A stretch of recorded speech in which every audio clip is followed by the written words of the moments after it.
my students. As I stand here feeling honored, I remember my school days. One of your lecturers, Sashikala, was my classmate during my convent days in school.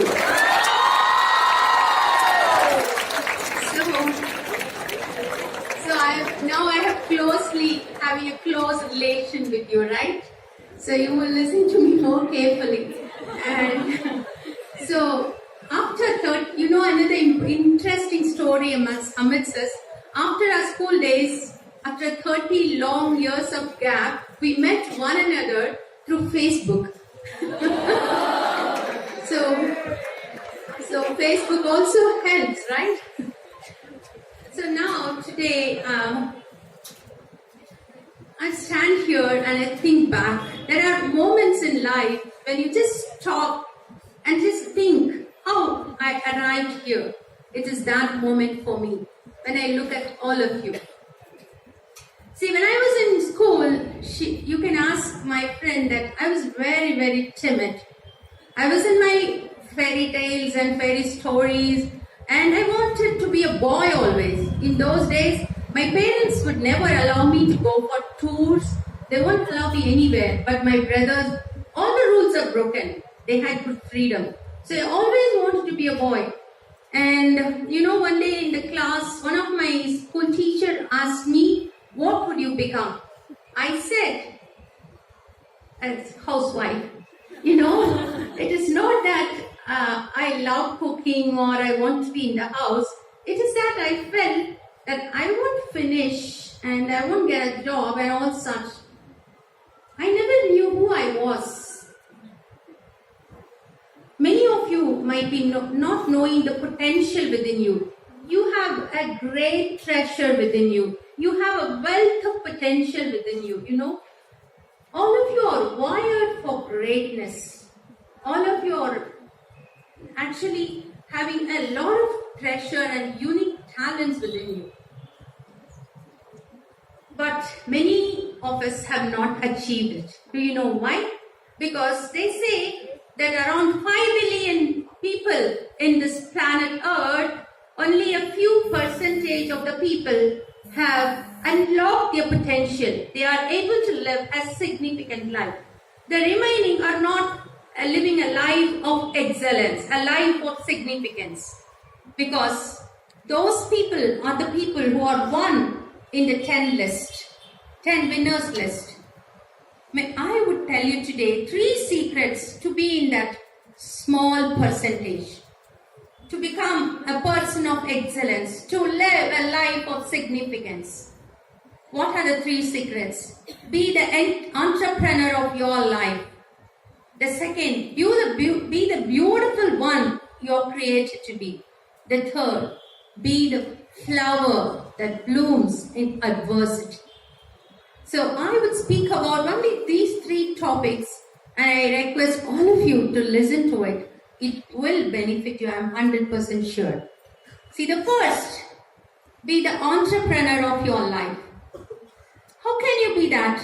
When you give 100% to it, whatever you do when you give 100%. Pablo Picasso, there's a famous quote by him. He said that his mother once said to him, if you become a soldier, end up as a general. If you become a monk, end up as Pope. But I became a painter and ended up as Pablo. So that's what he said. So whatever you do, become the best. Even Abraham Lincoln said that. Whatever you do, do your best. So now whatever you're doing your studies. But are you giving your 100% to it? Many of you would say no. You need motivation. You need someone to push you. But do you need any motivation or someone to push you to see your mobile? If you want to engage with your mobile the whole day, there is no need of motivation, right? You can enjoy. You would like to see how many likes in your DP in your Facebook. How many people are looking at your picture in Instagram. And how many messages in WhatsApp. Early morning getting up, mobile. Before bed, mobile. Nowadays people are more looking into screens than looking into the eyes. That's why relationship breaks down. That's why many times there's problems between parents and kids, because we look more into the screen than into the eyes, than into the face. But why those things interest us so much? Because we give 100% to it because they are interesting to us. But do you know, all of you would be knowing what you're doing and how are you doing. But very few people who are excellent, they'll be knowing why they are doing. Why you do what you do, if you know, you will give more importance to studies. That is the difference. You should know why you do, which is going to give you a great future. This is the best time of your life. You are going to earn based on this time. You are going to get into a better life based on this time. So why you do what you do? That is the most important thing in your life. So what I wanted to say, just give 100% to what you're doing right now. And for example, if I say you are right now in the middle of a forest and you want to find a way, it has become so dark, you're scared of wild animals, there is no water, there is no food around. Your only burning desire would be to find the way. Even though it is pain, the paths might be painful, you will run around it. That is the way you should have a burning desire for your studies. Where there is no pain, there is no gain. Pleasure must be paid at the expense of pain. You know, if someone asks you, what's your goal? What's your short-term goal? What's your long-term goal? What would you become after 5 years? Even after 1 year, where will you be? Do you have an answer for it? Because goal setting is very important. And you know, this if your goals doesn't scare you, your goals are not big. Your goals should scare you. Your goals should be impossible. And you should make, to reach the goal, you should make short-term goals. And why don't you have goals? Because there are little voices inside you, from outside you, telling that you're not good enough. This is only for few people. You don't have that stuff within you. But you have to silence those little voices with your passion. Every one of us are in the middle of a life story. And the story's direction takes based on our choice. How we choose to gear our potential. Whether we want to use it or we want to leave it like that. If you don't use it, it will become dormant. Your talents will go waste. Even Jesus Christ, in one of the stories, he said, some person who had talent, he buried it and it remained like that. One more person who had talent, he used it, it multiplied. You know, there is a beautiful fish called Mexican cave fish. It's called Mexican tetra fish. It lives in a very dark caves. That same species, which is above the ground, has eyes. But the Mexican fish who was in the utter darkness in the caves, their eyes are lost. They cannot see. So the scientists were trying to find out why this Mexican cave fish lost eyes. You know, they found out they had eyes. But when you go into the darkness, there are no predators to catch you. There is no need of eyes. When you don't need eyes, you can save energy if the eyesight goes. So what happens? Once the eye socket gets modified, and wherever eyes are there, that thing gets filled with fat deposits. The same thing happens. If you don't use it, you lose it. That's very, very important. It's not lack of knowledge, it's lack of will. If you have the will, you will find it. Observe any people who have climbed the ladder and they have made a platform for themselves. What would they say? They would be able to have only two qualities. One is discipline, the other one is resilience. Coming back so fast from adversity. What is discipline? There is one famous poet called Henry Wadsworth Longfellow. He said a beautiful quote. He said that great people have reached their heights not by just like that in a sudden way of flight, coming there to that place, in a sudden flight, but While their companions slept, they toiled upwards in the night. That is discipline. Such people seize the impossible. They feel the intangible. They achieve the impossible. So that way you will be, if you give 100%, you can become entrepreneur of your life. The second, what I was telling, be the beautiful one you are created to be. When you think of beauty, many of us have a different notion. Many times we think beauty is about a person with a gorgeous face, with a beautiful smile, who can flash a beautiful smile and can walk very elegantly, who can have a good dressing sense. But is that real beauty? What is real beauty? This word has changed. This word is a very powerful word. It has changed many to go after plastic surgery, to go to extreme diets. And if you switch on the TV, it's all about beauty. So I have counseled many teenagers who are embarrassed even to give a photo shot because of a pimple in your face, because of braces. And some people are even depressed to the extent of going to die because of their hair fall. Can you believe? It is true. I've seen many guys, many girls and boys. So what is beauty? Have you seen people, when many people look very beautiful outside, but when you just become closer to them, they ripple because of bitterness, because of selfishness, because of many other ingratitude, many other factors. And some people who are just having a normal look, once you become close, they look so beautiful because of their confident nature, because of their selfless nature. So what is beauty? I say beauty is not about your skin, it's not about your color, it's not about your hair. It's all about something deep within. What are the true qualities? It's attitude and gratitude. So what is attitude? Attitude is the quality which is inherent, or it is acquired, or it's a tendency, how you react to a particular situation, either positively or negatively to a person. And Zig Ziglar said, it is not your aptitude, but your attitude that takes you high, that gives you altitude. Because only 10% of success comes from your intelligence, aptitude. The remaining 90% comes from attitude. Some people are so negative. You see, they don't like the place where they live. They don't like the people whom they are with. They don't like anything what they have. They want to be always somewhere else. They always will be fighting and grumbling for everything.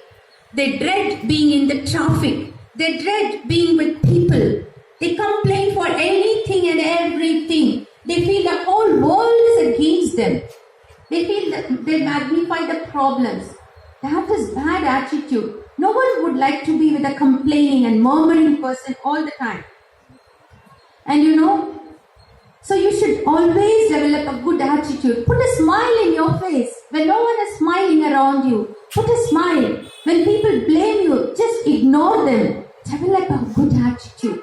That makes you more and more beautiful. And one day when a little boy was scared of a bully. So his father has got him a telescope. So every day he will look at the bully and then walk out. So one day his father came and he was seeing the telescope was turned wrong way. That when he looked, instead of things looking big, it looked small. So he asked the boy, how come? Son, you have to turn the telescope. It's looking small. It should look big. No, Dad, I know that. But if I look like this, the bully is looking small to my eyes. So I want to look this way. So might be you're magnifying your problem. You might have to turn your telescope around. You might have to turn your vision around.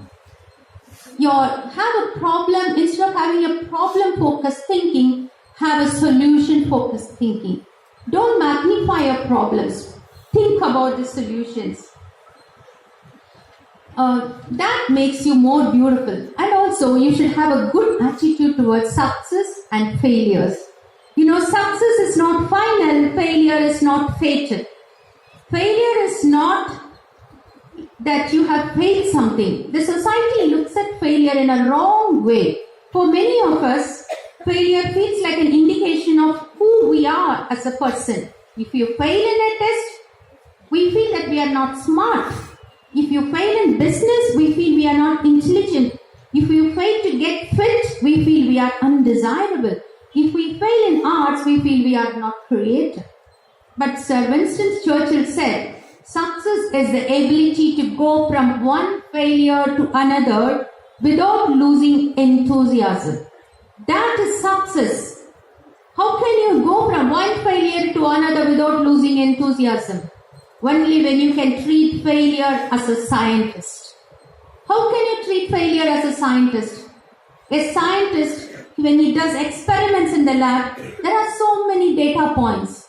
Some are positive, some are negative. And each and positive data points and negative data points, both are useful to him. Both help him to find the answer. Even in your life, even the failures are such data points that help you to find the answer. Because failure, at the far end of failure, you will find success. Failure is a harsh teacher, but it is the best teacher. You will know what's your strength and what is your limitations, and you can plan your strategy as per that. Some people say don't give up, but I would say give up. For example, if you fail at one point, you just try to change your strategy. Don't go on pestering with that. Try to see, maybe something else will work. And that is a good attitude. Failure is not the end, because it's just moving from one failure to another failure without losing any enthusiasm. Then you will achieve success, because life requires both strategies. Success and failure. Sometimes you have to change the path. Sometimes you have to go along with that.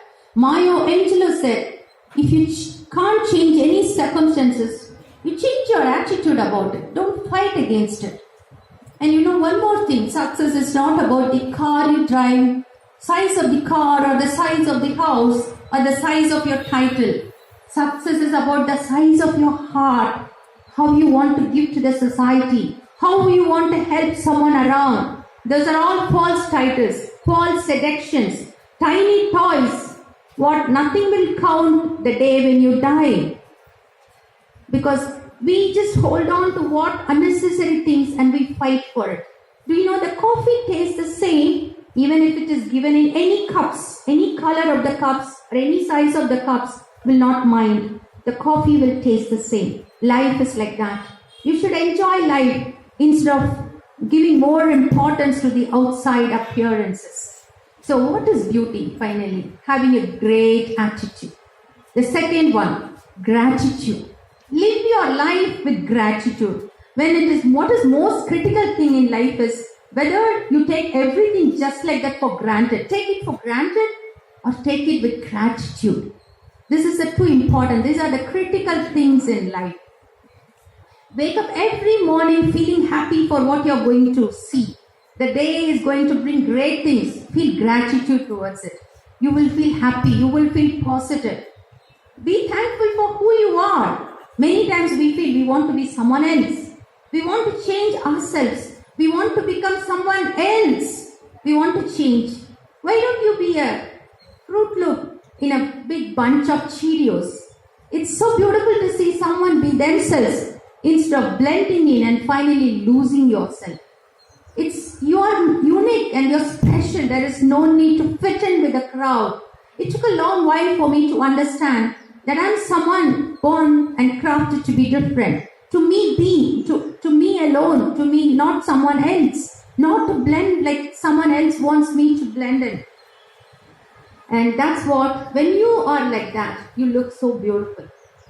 That's why I said, attitude and gratitude. Life is full of beauty. Notice it. Notice the bumblebee. Smell the rain. Feel the breeze. Look at the smile of a little baby. Enjoy it. Live life.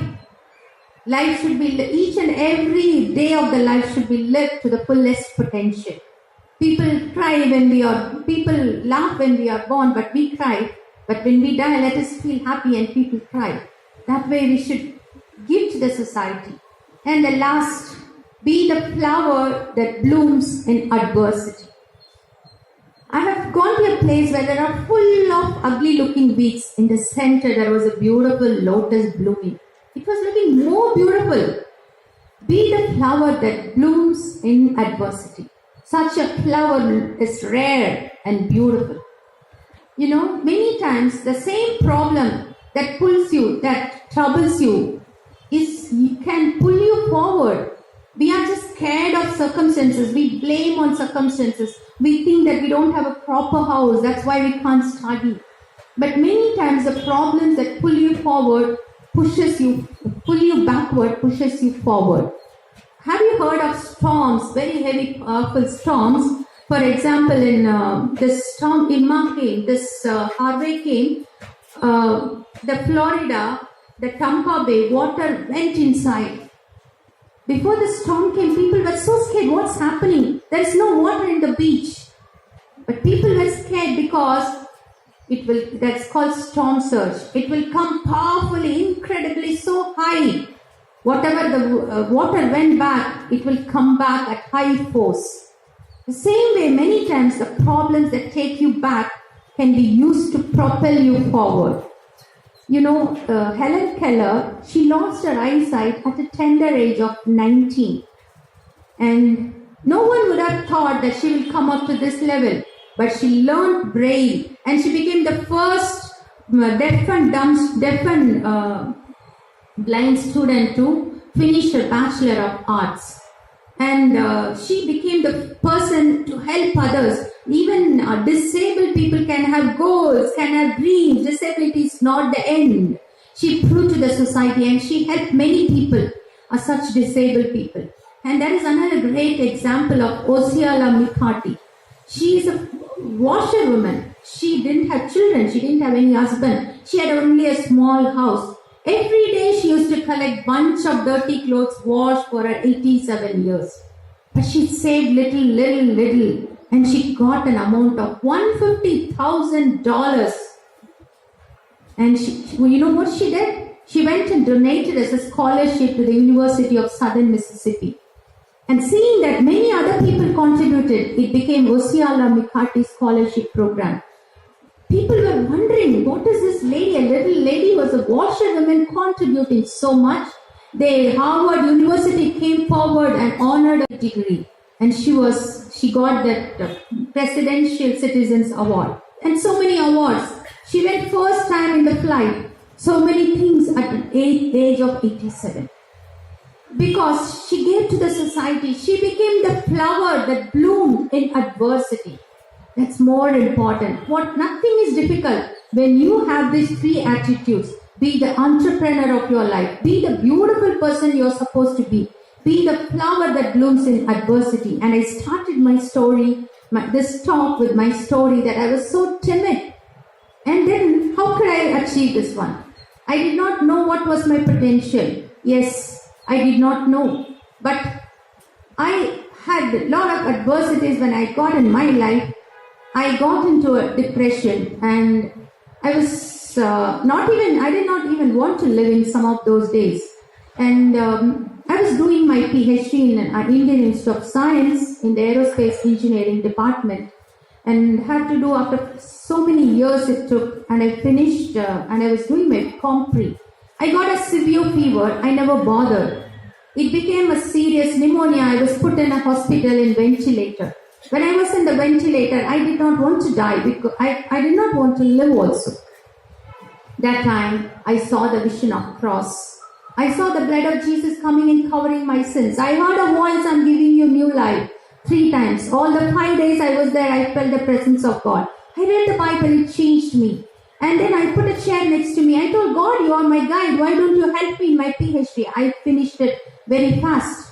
That's why I say to you, sometimes even humans cannot help, but there is a supernatural creator for you. He will help you. When King George VI, before the World War II, somebody asked him to give an address on Christmas Day. 1939, he looked at the crowd and everything was looking grim.